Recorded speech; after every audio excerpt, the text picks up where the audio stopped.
the 2 o'clock start that we'd planned. We've managed to resolve that, as you can gather, by sending out a new invite. So people are still sort of joining, but we're going to get going. Thank you so much for your patience and time today, for joining us. And also waiting as well. We really appreciate it. It's fantastic, the interest that we've got in today's session. My name's Gail Gibbons. I'm an Assistant Director of Change at the Youth Endowment Fund. And this is a rearranged session from just before Christmas, actually, where we've got three absolutely brilliant speakers that I'm so excited for them to be speaking to you today. As you know, the theme of the session is addressing racial bias experienced by Black and other minority ethnic children who are at risk of violence or exploitation. Our first speaker is Dr. Nicholas Marsh. Nick is founder and director of 10 and 23 and has over 20 years experience as a child protection social worker and researcher. And his main focus of work is child protection. And he is currently undertaking a research internship at the Illinois Center for Victim Studies in Chicago. Our second speaker who's talking with Nick is Susanna Clapcott, who's a complex safeguarding social worker at Trafford Council and also a researcher and advocate of race equality within exploitation services.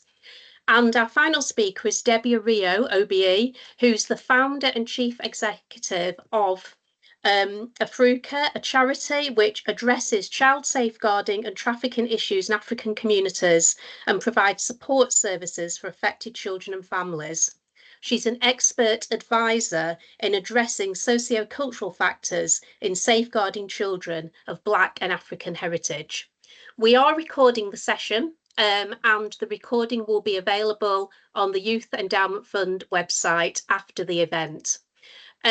If you have any questions as the speakers speak, then just please drop them in the chat. There will be time. We're going to start with Nick and Susanna, and then there'll be time for Q&A after, before we move over to Debbie. We are going to stick to broadly the same time that we had available. We know that some of you won't be able to stay for all of it, and again, apologies for that, but we really want to give the opportunity for our three speakers to present as they planned from the beginning. Nick, it's over to you. Luba, if you want to share the slides, I'll hand over to Nick now to introduce himself.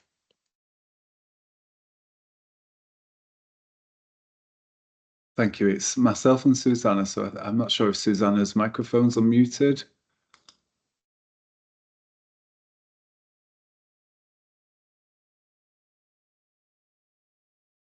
So we're just waiting for Susanna's microphone to mute, but I'll just introduce the session. As Gail said, thank you for your patience and for sticking with us both through the December attempt at trying to get this up and running and May's as well. So we really appreciate your patience with us.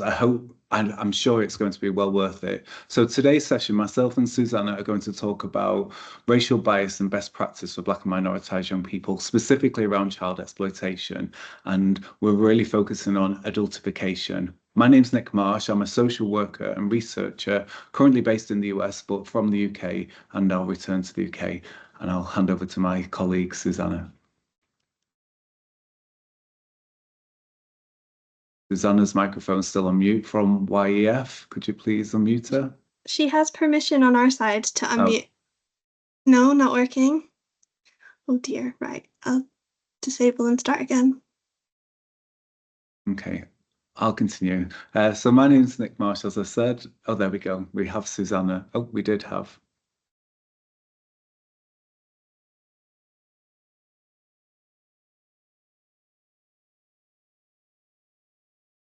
Yeah, she has permission on our side still.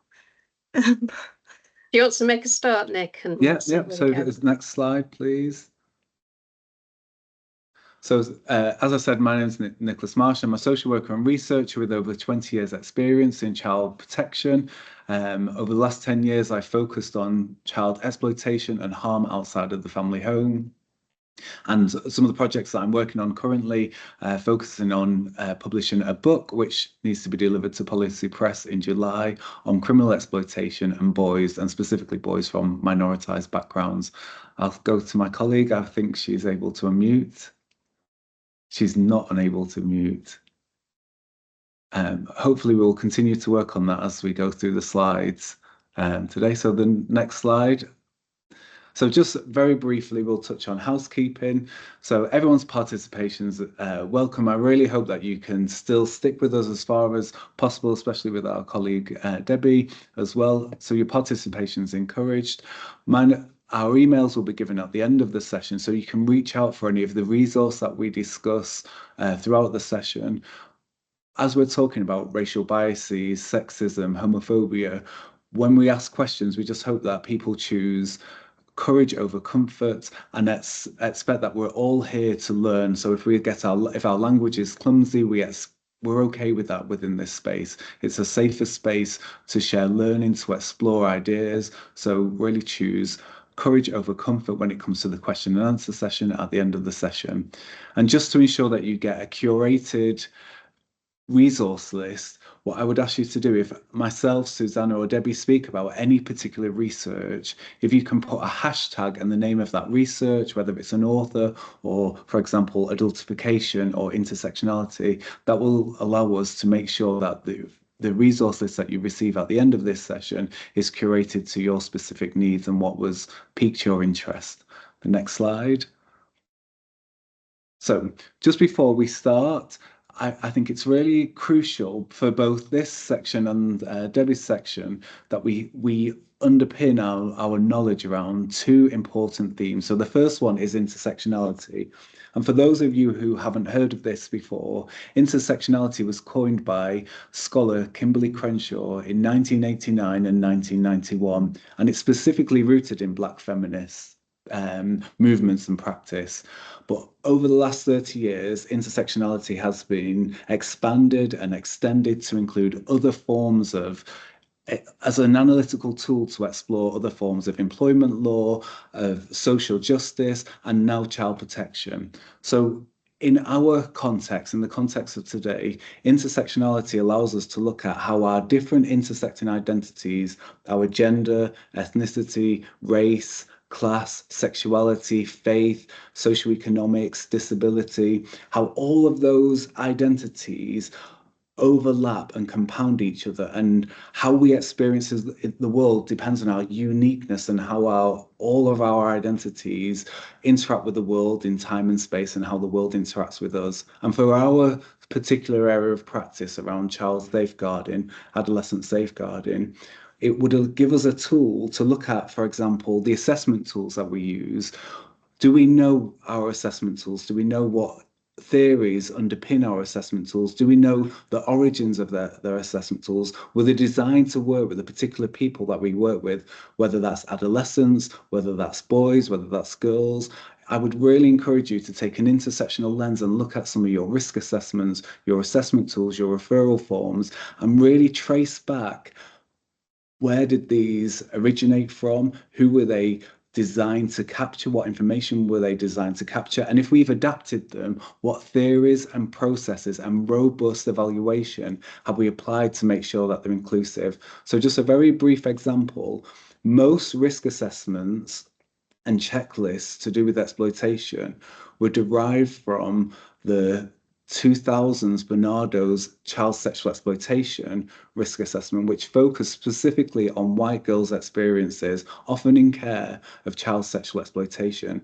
And what we know through research I've undertaken and research other people have undertaken in this area, as we've adapted those tools, we've just added questions about boys or questions about race, ethnicity, and class. And what I would really encourage us to do is be more robust about that.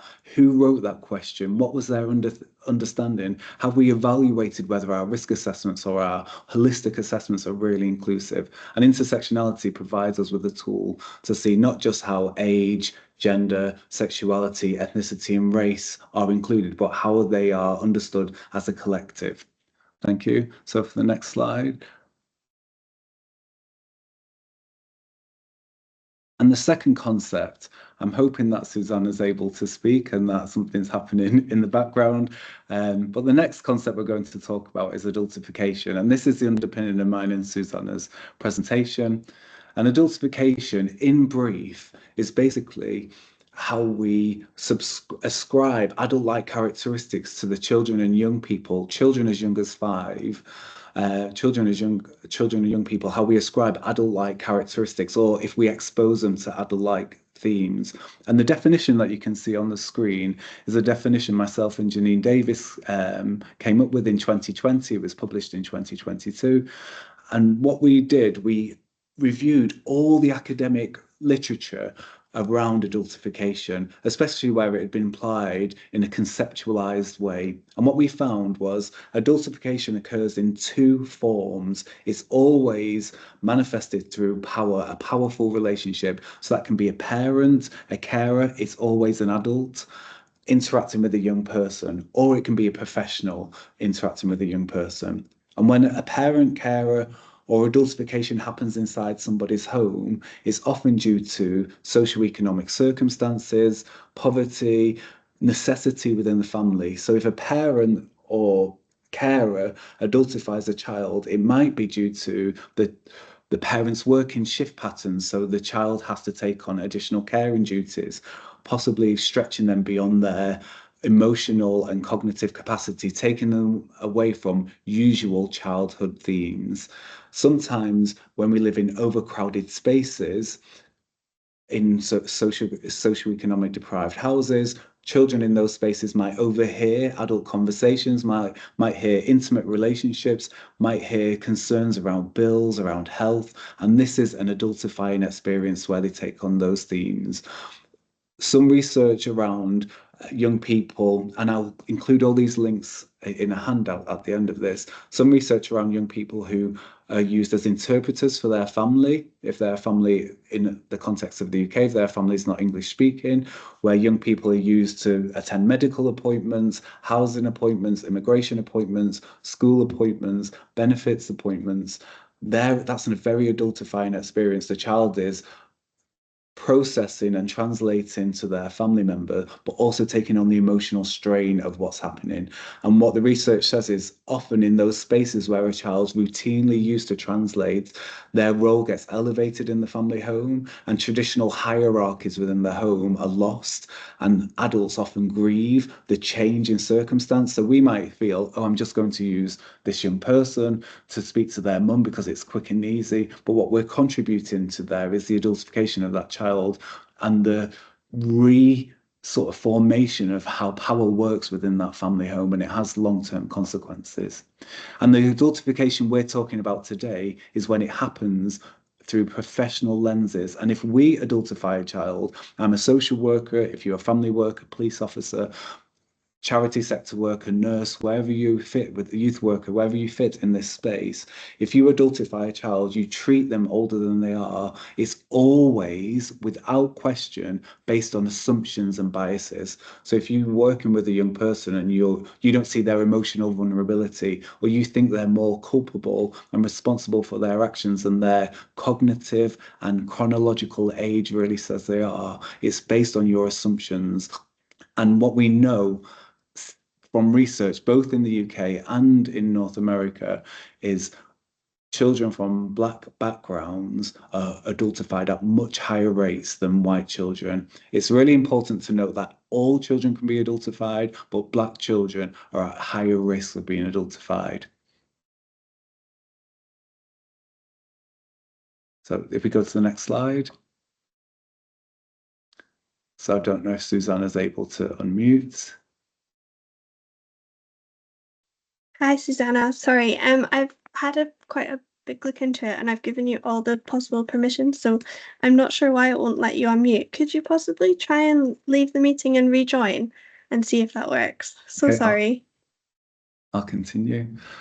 So when we think about adultification, it asks us to really question ourselves, pause, have a moment of reflection within our service, within our practices, especially around exploitation and extrafamilial harm, and think about how institutional racism limits our capacity to understand the victim status of Black and minoritised young people's experiences and what are the consequences of that.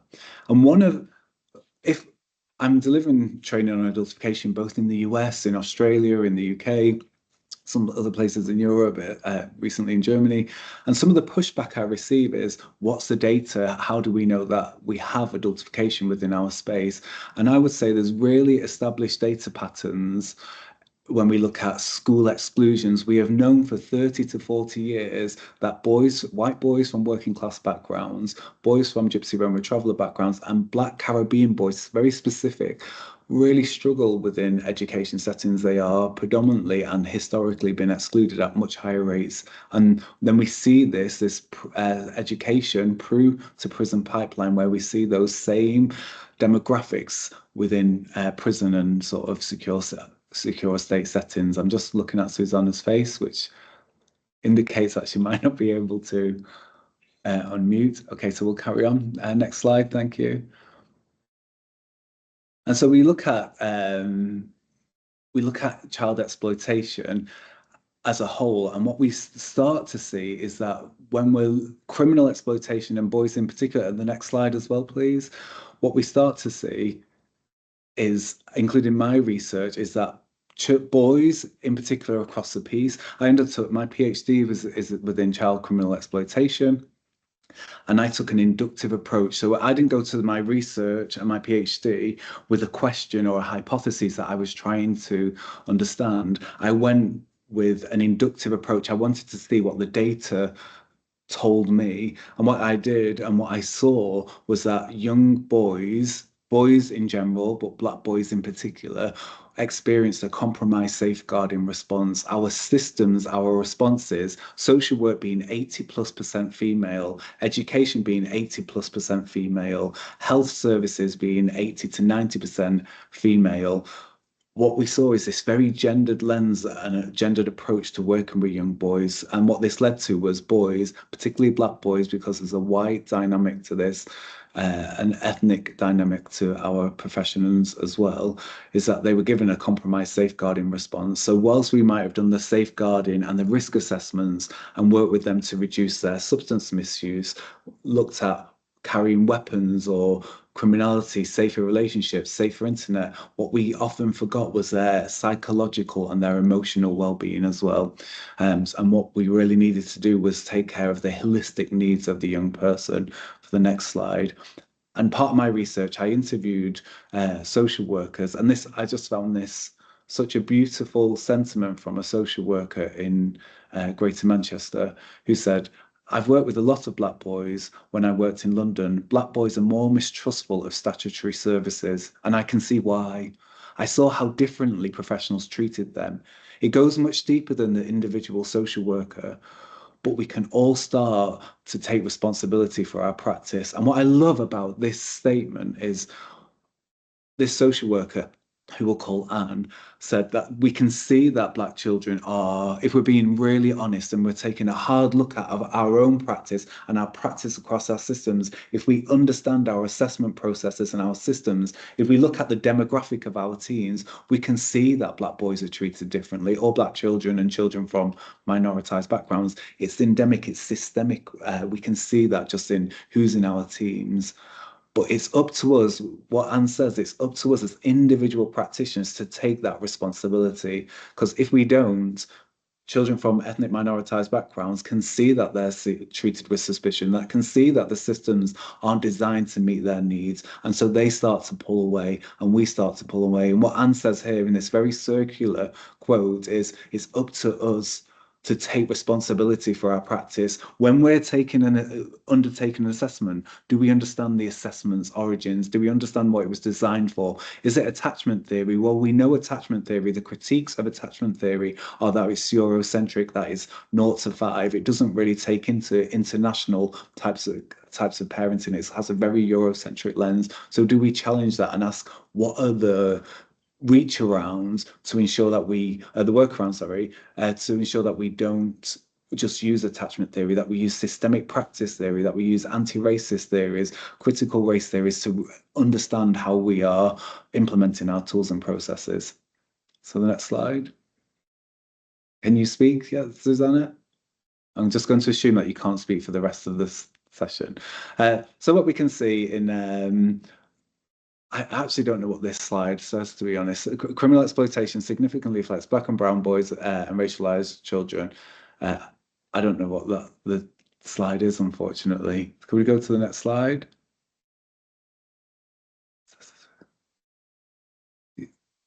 So these are from the disproportionality of young people assessed at risk of serious youth violence from the Youth Justice Board, and what we can see in terms of proportionality to population across England and Wales is that Black children, Asian children, mixed heritage children, and children from other minoritized backgrounds are significantly disproportionately represented in youth justice boards. And this goes against, this reinforces how we hold Black children and children from ethnic minoritized backgrounds, how we hold them to higher rates of accountability. When we adultify children, we assume what they know, their level of culpability, their level of innocence, their level of manipulation. It's a very dehumanizing process. And it doesn't just happen in these interactions, these single interactions as professionals. It happens on a system-wide basis, including through our education and our criminal justice processes.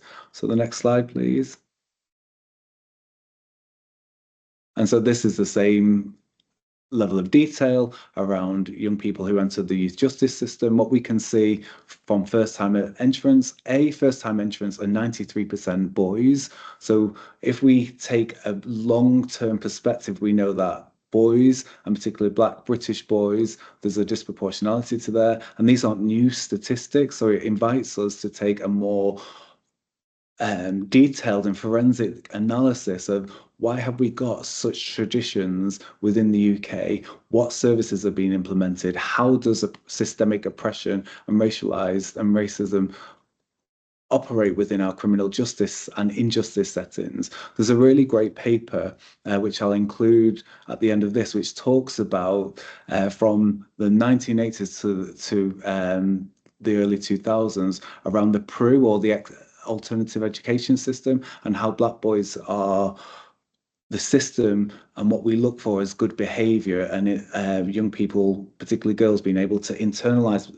Basically, our education system praises and encourages internalized behavior. So boys who have externalized behavior, show aggression, speak up for their rights, are seen as bad and not actually advocating for their own rights. And this paper talks about how that really works against Black and brown British young people, and how it really contributes to the prison school education to prison pipeline. And I'll include that in our documents. Next slide, please. So we'll finish on the next two slides just because I'm aware of time. So when we think about adultification, I think within the UK context, it's really important to say that adultification possibly came into the more broad consciousness due to Child Q, who was a 14, 15-year-old girl who was strip searched in school in Hackney. 4 police officers attended, 2 police officers strip searched her.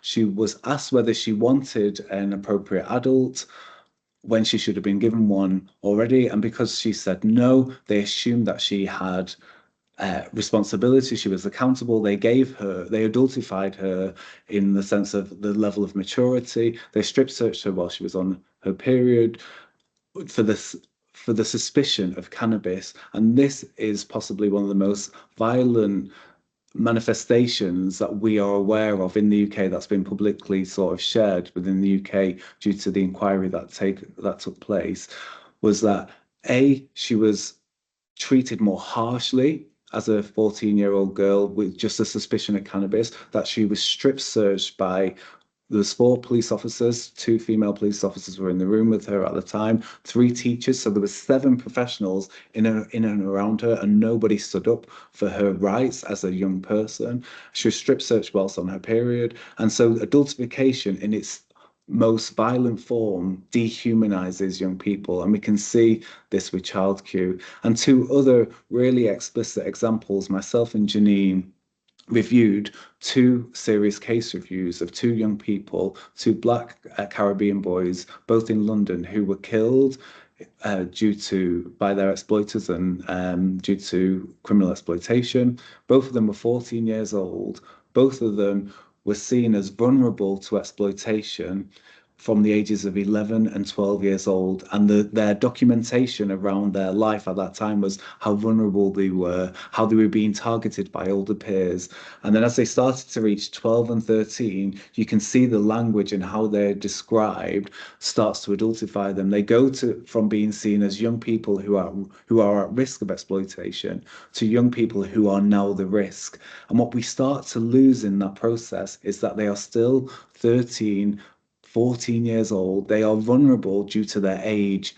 And what we need to see is their wider holistic needs. Both young boys had instability within their home lives. They had very caring and supportive families, but they were often sleeping on the sofa due to overcrowded houses in London. So there was a need for basic care around housing. Both young boys had over 2 years disruption to education. So when we think about their usual social experiences, their propensity to think about the future and their future aspirations and what's available to them, they were gone. Their ability to socialize and normalize their behavior, so counterbalance amongst peers, was gone.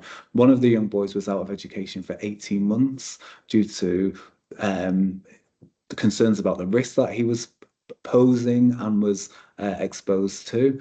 And so we started to adultify these young people and move them out of a welfare mindset into a youth justice mindset. And both boys were killed at the age of 14. And there was lots of reachable moments where if we remembered that they are both children, that they have basic needs, food, shelter, water, care from their principal carers, so housing as a basic need, education as a basic need, and their cognitive safety as a basic need. If we took care of those, we might be in a very different position. So I'm just going to finish on the next slide because I think it sums up adultification in a really nice way before we move on to Debbie. With Chris and Chelsea, those two young boys who were killed, myself and Janine Davis wrote a paper which I'll include in our handout.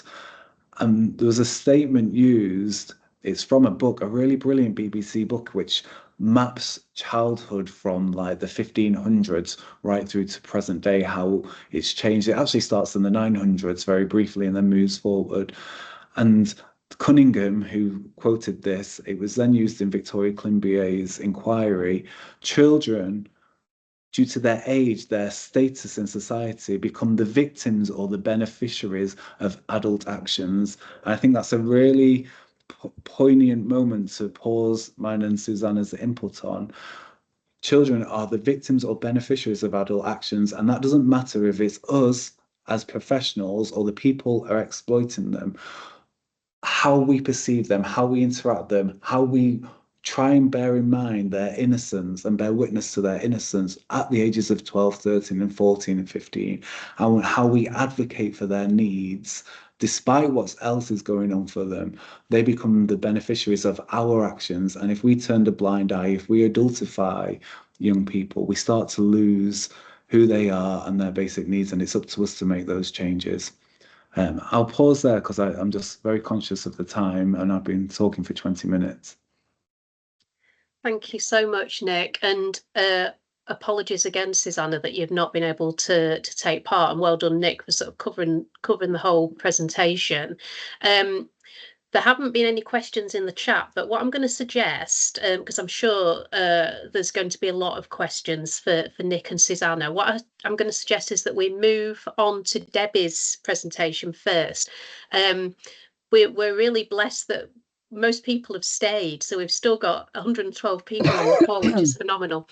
But we'll move on to Debbie, so Debbie gets a chance to go through her presentation, and then we'll take the Q&A at the end. But please do drop any questions that you've got in the chat, and then we can pick them up at the end. Thanks. Over to you, Debbie. Excellent. Thank you, Susanna. Sorry, I changed your name, Gail. And thank you, Gail. And thank you, everybody. Thank you for staying behind to hear my presentation. And thank you so much, Nick, for your wonderful input and your very strong ability to improvise, I would say.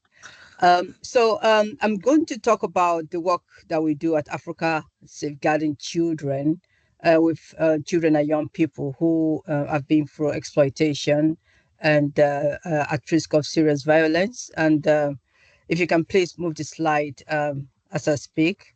So I'm not going to really spend too much time to describe the work we do, but essentially I want to highlight a few things here and there.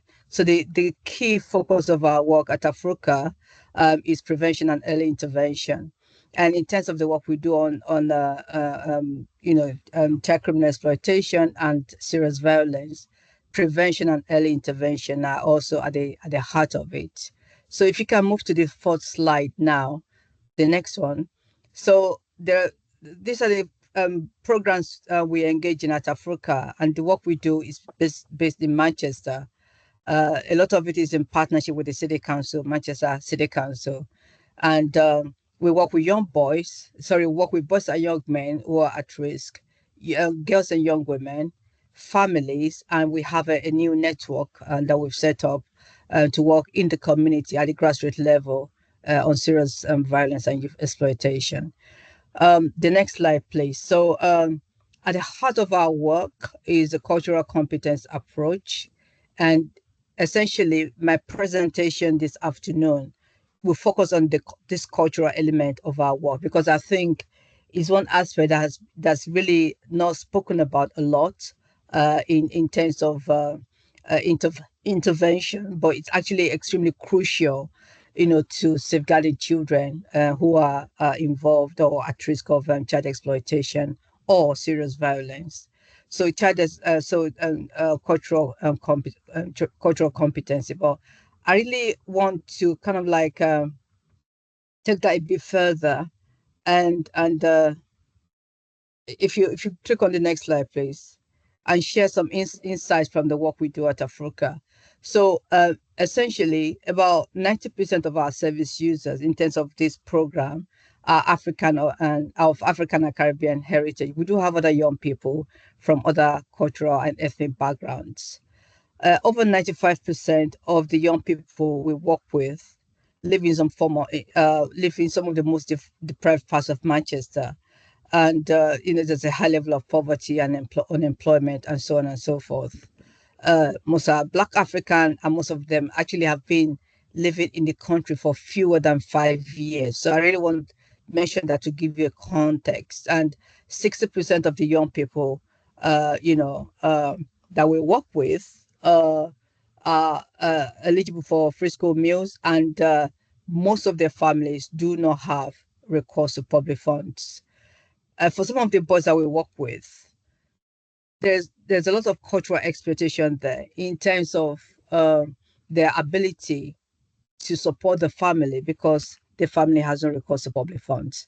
I will also say that in some instances, girls might have this expectation as well, especially if the firstborn child is female in some communities. For example, if the family is an Igbo family, so there might be some cultural expectation that girls or boys who are much older in the family might have to bring in some income, and this might have implications for them in terms of their vulnerability to exploitation and gang recruitment. So when we're talking about families and their migrant status can leave them navigating cultural structure and systemic barriers, which leaves them overtly reliant on a handful of individuals and subsequently more vulnerable to exploitation and gang violence. Next slide, please. And the next one, please, if you don't mind. Okay, so I've got this diagram that I really want to kind of like go through, and to be honest with you, this will form the basis of the rest of my presentation. So the work we do at Africa is culturally appropriate. And what do we mean by having a culturally appropriate service provision? Well, our service meets gaps in statutory early intervention for vulnerable children and their families. So for us, you know, if the family is vulnerable, the children in the family are also vulnerable. So we're not just focusing on the child, but we're also looking at the family as a unit. So we're looking at children and families who might not receive support or have the skills and the know-how to navigate complex local authority structures and systems, or just general systems and structures. They might not have the know-how, they might not have the language, they might not have the skills to navigate all these different structures, and that makes them vulnerable. So if the family is vulnerable, the children in the families will be vulnerable. And so our response is to have a service that is non-judgmental, respectful, and non-oppressive. And to be honest with you, essentially what we're trying to do is to do the opposite of what we know families tell us that they've experienced when they're receiving services from the statutory sector. So we facilitate engagement by working in partnership with families to meet their cultural needs. Essentially, we understand culture. So culture is at the heart of the work that we do at Afroca. The next slide, please. So learning from our work shows that services are not meeting the needs of BME children that are essentially at risk of serious violence, exploitation, and trafficking, because there's a lack of cultural knowledge and intelligence of professionals. So the missing gap here is cultural intelligence. So I really want to spend the rest of my presentation to really explore what we mean by all of this. I hope I have enough time, but I'll try my best to cover as much as possible.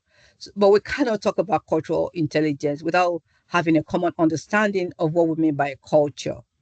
So essentially, culture is about how people behave within a particular society or group, in a group setting, that is accepted by other people and is expected by them. And all this happens subconsciously, so people don't even think about it. So when you think about culture, it's not just about ethnic culture. We're also talking about other forms of culture, youth culture, street culture, and so on and so forth. It is all the same idea behind it. The next slide.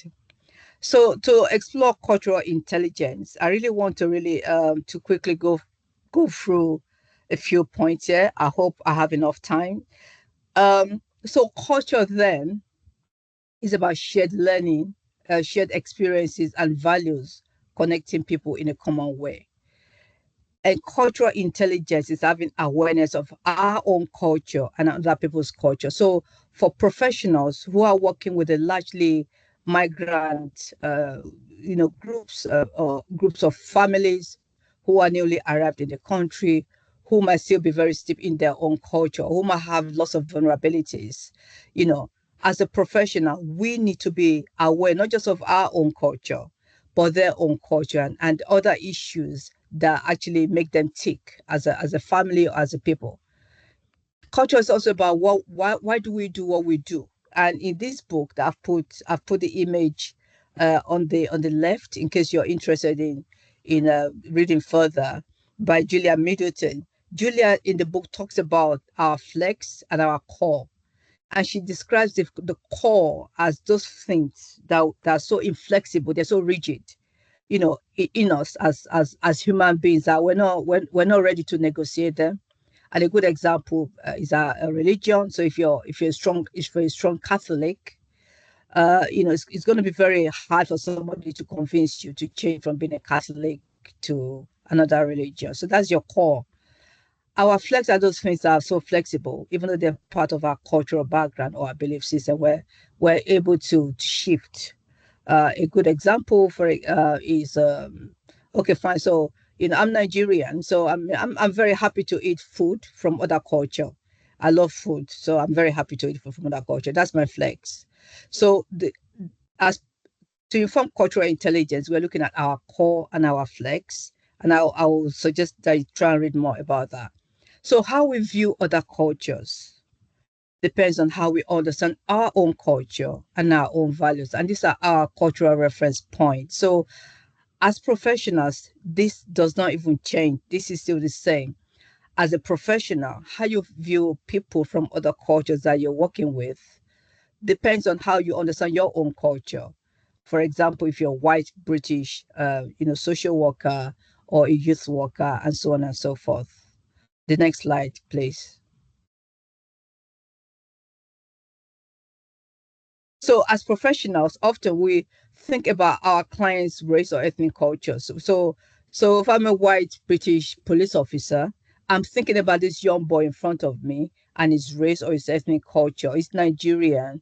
But I'm not thinking about myself, my own culture. So I'm making assumptions about this young person. Now, these assumptions that I am making um, can just generally be taken as universal by other people in my group, other professionals like me.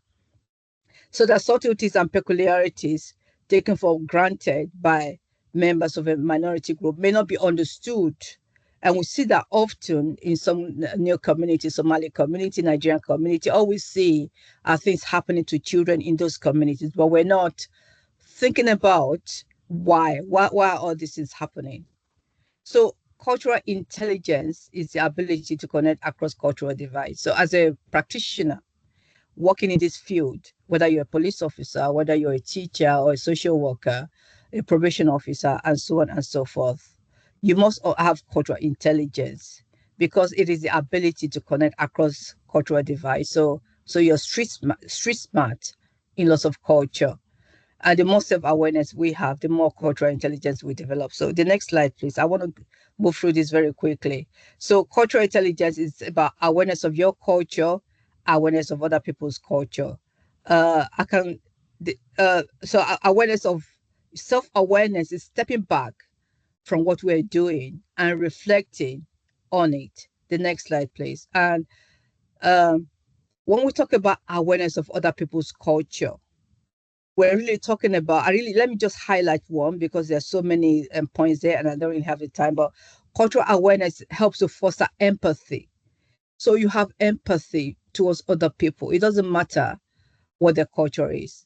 And empathy helps to reduce misunderstandings and helps to create inclusive partnerships. So if you're working with a young person, you if you don't have empathy towards that young person, you will not be successful in engaging with them. The next slide, please. So a lack of cultural intelligence in work to address serious violence and exploitation of Black children can manifest in different ways. So I'm going to skim through this next slides very quickly. Stereotyping is one key one that is so common. And this is when we just group people together. And when we make stereotypical viewpoints about people, they're prejudicial and they lead to generalization.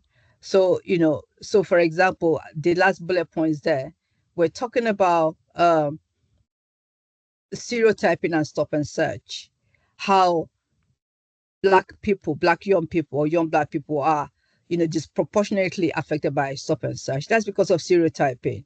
Or when we use such language like criminals or not victims, or we call them offenders or criminals or child prostitutes and so on and so forth.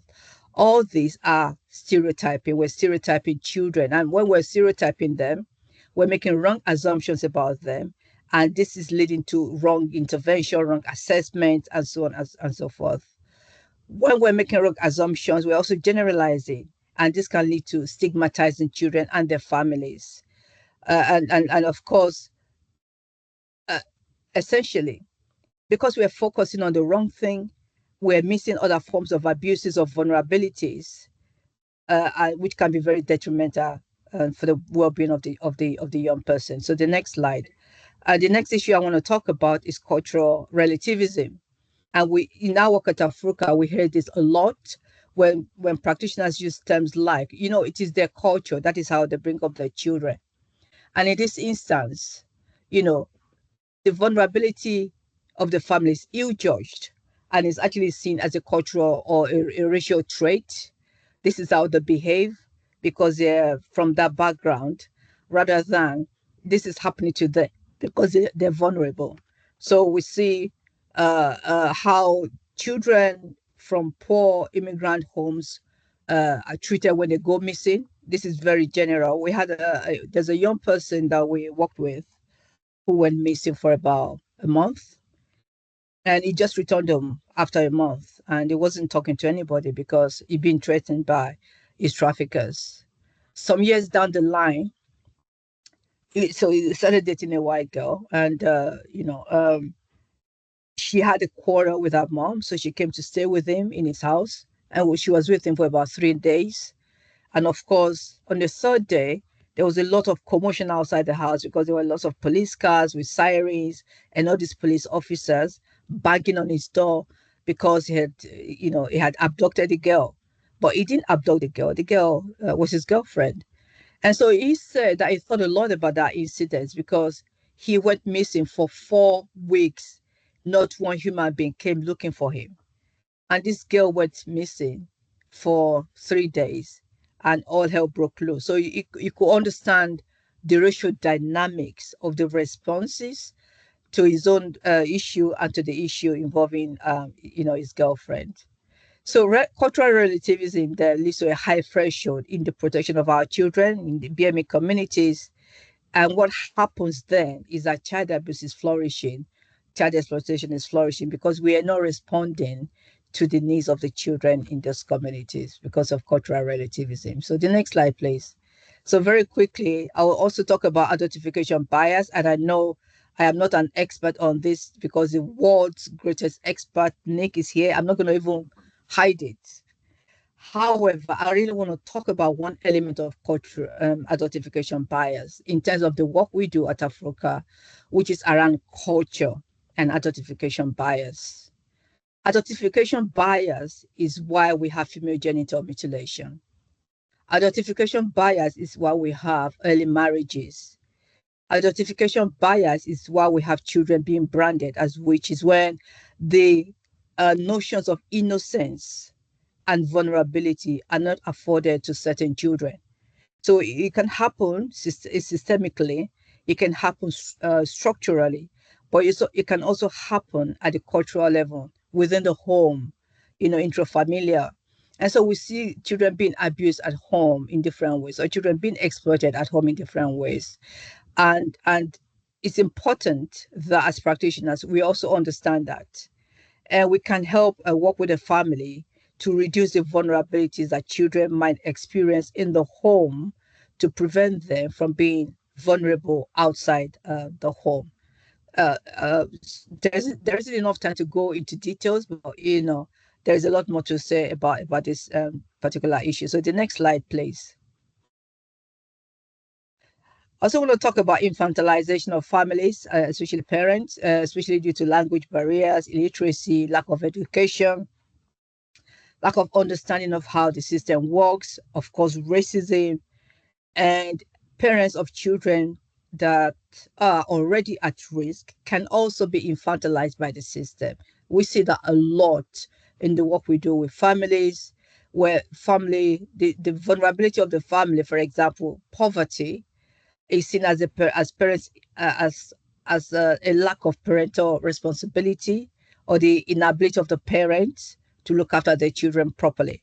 So rather than us creating avenues to support the family, we are infantilizing the parents. Infantilization also prevents respectful partnerships and joint working to safeguard children.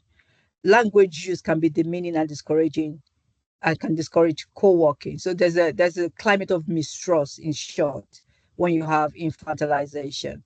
And so the result of that is children become more at risk of exploitation and gang violence.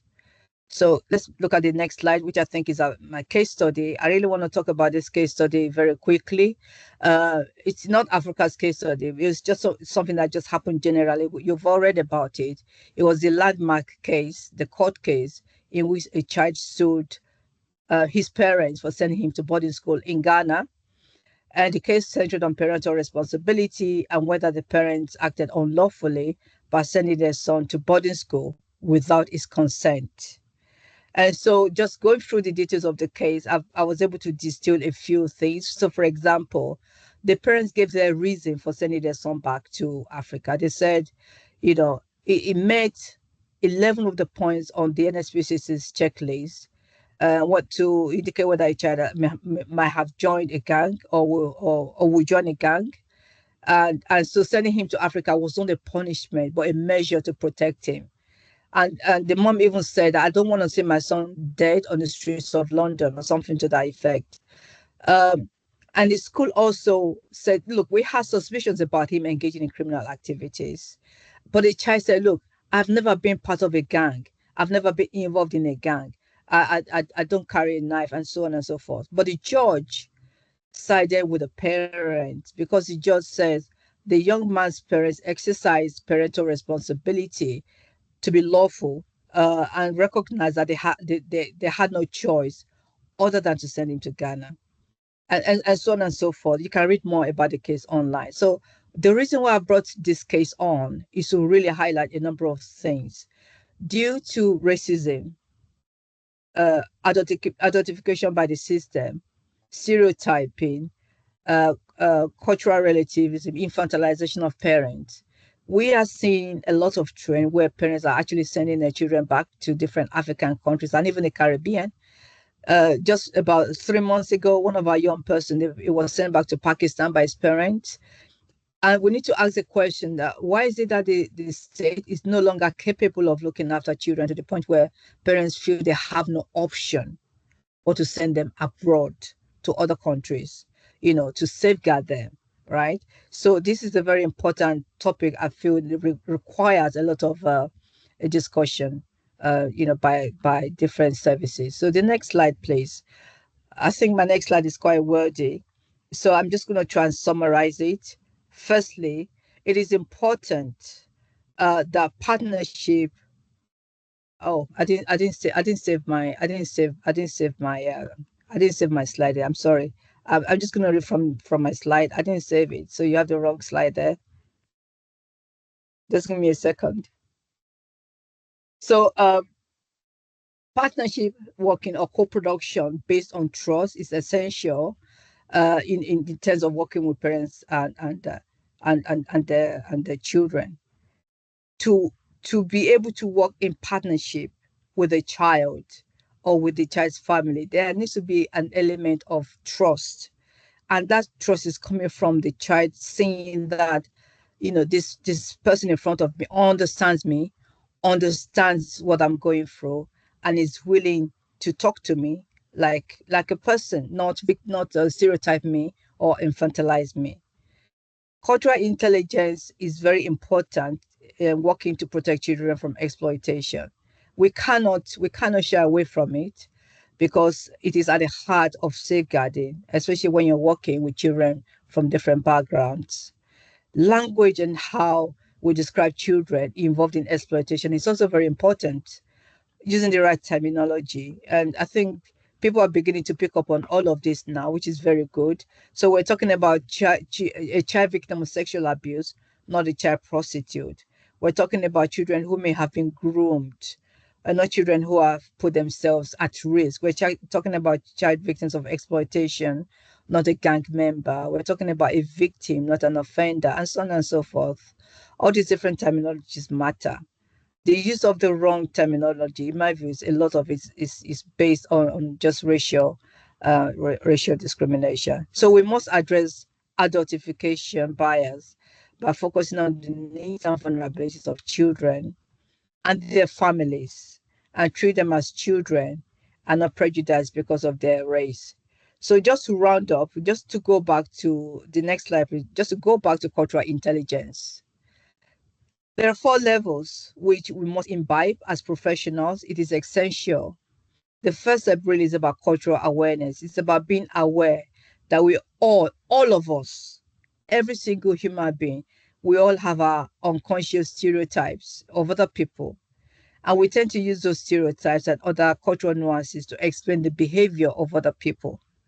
So as professionals working across culture, we need to be culturally intelligent enough to know that we have to unlearn many of our behaviors in order to work successfully across culture. There's also cultural sensitivity. Parents and their children are approached humbly and are viewed as collaborators in the helping process. So we're collaborating with families. We are collaborating with the children. There's no power dynamics involved. Cultural competency is the ability to increase self-awareness of one's own biases and perceptions so that we can work successfully and more efficiently with families. And the last bit on the ladder is about cultural humility.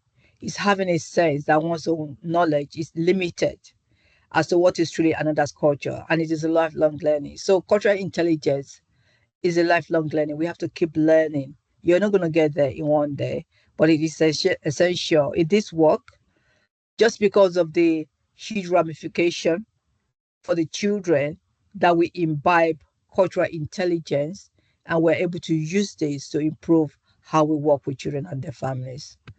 Those are our contact details at Africa. We're based in both London and Manchester, and that's our website and email address if you want to get in touch with us. Thank you very much.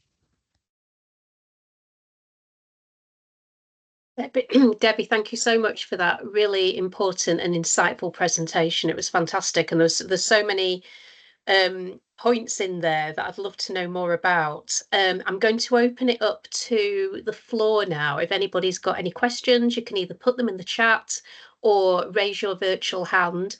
We were due to finish at past, but we will go beyond that if there's a number of questions for those who are able to stay. So if anyone's got any questions for Nick, Susanna or Debbie, just put your hand up or put something in the chat. So one thing, Nick and Susanna, that somebody asked earlier was, would it be possible to upload the short film and insights along with the recording of this session on the YF website? So that was a question. And then I think the next question from Lee, will the film have subtitles for deaf or hearing impaired people?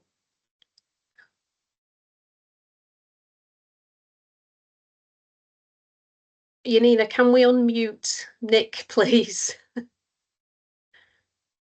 I've done it myself. Oh, right. Susanna can't speak at the moment, but we both have Mancunian accents, so hopefully that her voice is much more beautiful than mine. But they're both Manchester-based.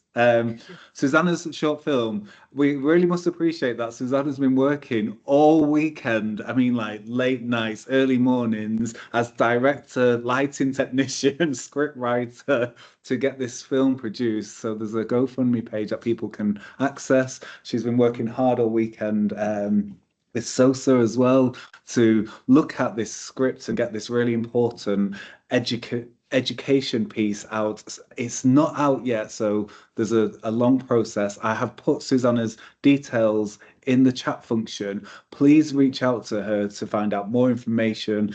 I know Trafford Council are supporting it, but I think Susanna's still open to having other companies and organisations financially support this as a resource, and what that will look like in what you will get in terms of support with training and development and rolling this out. So it will be a short film about adultification on ethnic minoritized young people, and there'll be like activities and reflections as an educative resource. So please reach out to Susanna about those processes.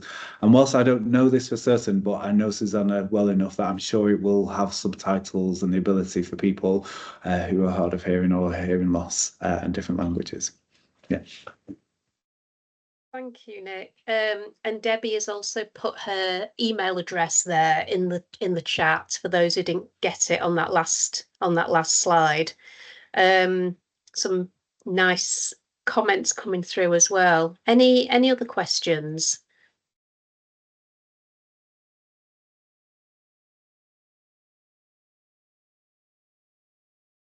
There's one there from Luba. So is there a risk, I think this might be one for you, Debbie, is there a risk of a one-size-fits-all approach that support staff might take when working with Black children? E.g., assuming all Black boys might prefer music-based intervention as an example. Absolutely, yes. Definitely, there's a homogeneity in service provision where there's the belief that one size does fit all. We see that We see that with young Black children who are neurodiverse, and the intervention tend to be similar. We see that when young boys are even when young boys prefer a music genre, and that genre is seen as negative, even though it might have different meaning for different young people. I mean, homogeneity is very common in how we deliver services, and I do understand, of course, that service provision is based on funding and how much budget you have. But one of the disadvantages of doing that is that it limits how much we can support children and what sort of services we can give them that can really help them to thrive and to improve, or whatever adjective you might want to use. So definitely, Luba, thank you. Thanks, Debbie. There's also a few comments in the chat, Debbie, about the concept of infantilization, and that not everybody's heard of that, but found it a really useful slide that you shared there. There's also a question, I think this maybe is one for you, Nick, from Lewis. Have there been any processes or tools used by police or other statutory services to implement adultification or cultural intelligence into services? I know that the Met Police, so Janine Davis from Listen Up Research, Janine and I established Listen Up Research in 2020, and then I moved to the US in 2022.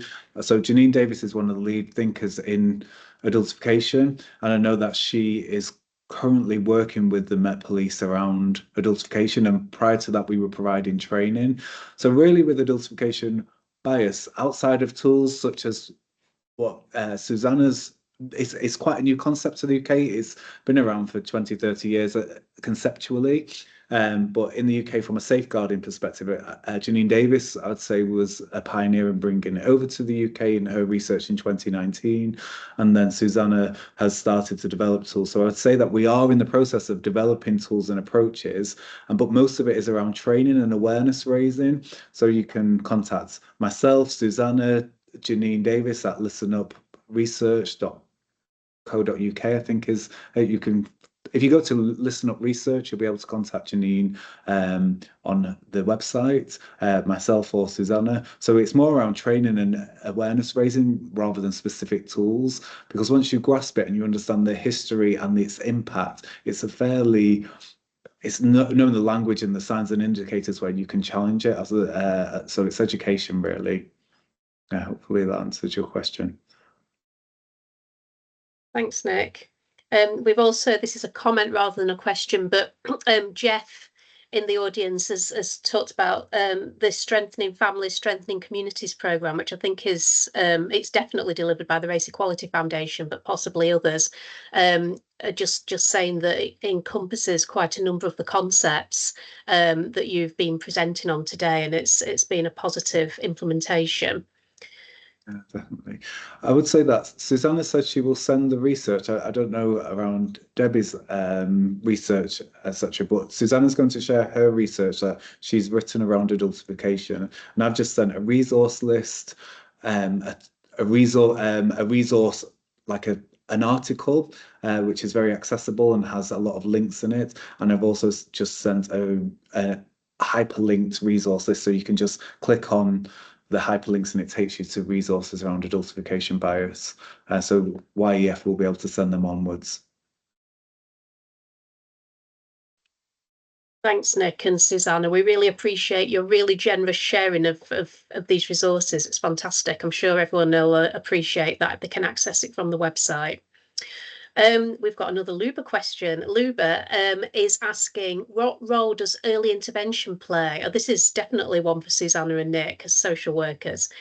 What role does early intervention play in training newly qualified social workers and teachers to be culturally competent? Yeah, it's a complex question. I wish Susanna was here with me. What role does early intervention play in training newly qualified social workers? I think it's a really great question, Luba, around when I did a social work degree, it's a long time ago now, 20 years ago, but I think you touch on early intervention and cultural competence as two separate aspects. So they are seen as two independent topics. But I do think that newly qualified social workers, especially in the first year of training, it should be a measurable and accountable process. And as we're talking about extrafamilial harm, myself and Susanna's approach, I think that it's incumbent upon all services that when you join an exploitation team or an adolescent development team or a looked after children's team, you should have to do cultural competence training as a minimum, as well as risk assessments, trauma-informed responses. We should have cultural competences as an accountable assessment. And when we look at quality assurance processes such as case file audits, supervision, cultural competence should be a standing agenda item, because without that, a lot of our tools and systems, as I said earlier on, they stem from Eurocentric lenses. They stem from children 0 to 10 years old and not adolescent friendly. They're not culturally competent in the sense of inclusion and challenging practitioners and multi-agency forums to be inclusive and challenge language. Although there is in the new Working Together 2023, there is a responsibility on all individuals and organisations to be high support and high challenge. So we do have that backing in statutory guidance where we should be challenging each other in a really robust way if we see things that are untoward. Can I just come in as well and say, when I hear the term culturally competent, attending a training course is not going to make you culturally competent. It will help to increase your cultural awareness, like I said in my slides. But cultural competence comes from being able to do things over and over again to the point where you become successful at doing it. You become more efficient at doing it. So the base of point is that lifelong learning. And yes, it's necessary for social workers in training to have a lot of access to training to help improve their cultural awareness and intelligence, but they will become more adept at being culturally intelligent and competent by putting it into practice. So essentially, it's important to put it into practice to be able to gain that competence necessary to improve intervention in families. Yeah, really good point, Debbie. And I think my social work training goes back even further than yours, Nick. But I remember doing cultural competency training on the social work training. But I think part of the issue is, and Debbie's just alluded to this now, is that it stops there quite often. Yeah. And what happens after that in social work, and what is the further training that's on offer, and the part of the learning and development. I don't know whether that's in place or not now. I think the other side of it is if we look at cultural competence, the same with trauma-informed responses, strength-based practice, they're often very front-facing. What we have to take is an analytical lens at who's in our agency, who's included in our agency, not just frontline practitioners, senior leaders, managers. Are we as diverse as the communities that we serve? And if not, why not? And I think just saying we're culturally competent with the people that we work in, but actually it's a predominantly white team and we serve a really diverse community, I think that leaves a lot of questions. And I think we often, whether it's strengths-based practice, trauma-informed practice, culturally awareness, I feel like we often look outwards rather than actually let's take a really dynamic assessment and honest assessment of who's in our team, who are our senior leaders, and be honest about who are we attracting or who are we promoting. And if we're not diverse and we don't represent the community we serve, we have to ask ourselves some really serious questions about where our level of commitment and funding lies with this. Because I feel like we often say, oh, our team are culturally competent, and then we're a completely white and female workforce, able-bodied and non-queer workforce. Absolutely. It's good. Yeah, absolutely. And to sort of complement Nick's comments there, Susanna's put some really helpful comments there in the chat if people want to have a look at those. Any final comments or questions for the panel today before we close? And we're pretty much on time. We've only gone a few minutes over, actually. I know it is a big shame Susanna couldn't join in. And there's so many really complimentary compliments coming through, which is brilliant. It'd be great if people can follow up with Debbie, Nick and Susanna on, through their contacts, details that they've shared with you. And once you've had some chance to have a digestion of what you've heard today, and also read through some of the resources that Nick's referred to as well. Thank you, Sophie. Brilliant training from the panel. That's great. Thanks, everybody. It looks we'll wrap up there. Thank you, Debbie, once again, Nick, Susanna, I'm so sorry that you were muted throughout. You're doing some absolutely amazing work there, and hopefully people will make some contact after the session. Thanks, everybody. Have a good evening. Thank Bye. you. Bye. Bye.